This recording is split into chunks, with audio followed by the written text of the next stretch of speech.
Hello guys. I have to reduce my tummy, so I have to walk like 15 minutes every day. I have to commit that one.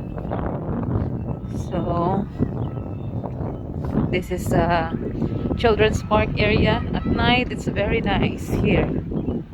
Protect yourself here.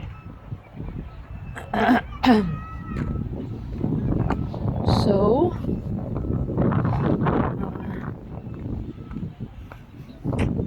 what is this? Children's playground, national teams club. So is this the one? Children's playground. I need a walk.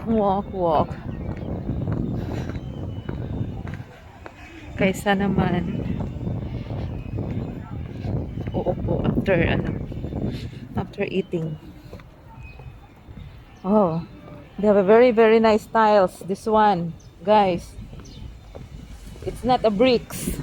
It's rubberized. Oh my goodness. That's why my heels are, it's like lumulubog. Ayan oh. Ayan. Maganda. So yan po. Nag-heels kasi ako ngayon.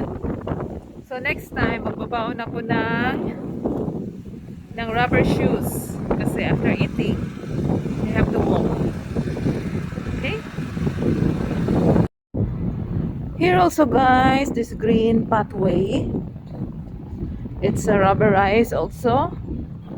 So this is the football field, soccer field.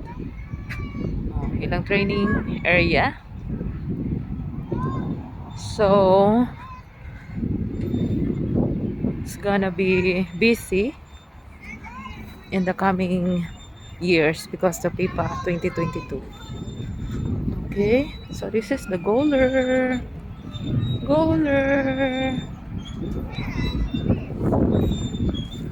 Okay, that's the children's playground. That's the big screen at night for children. So this is the building, our building, and it's a torch. Very nice view here.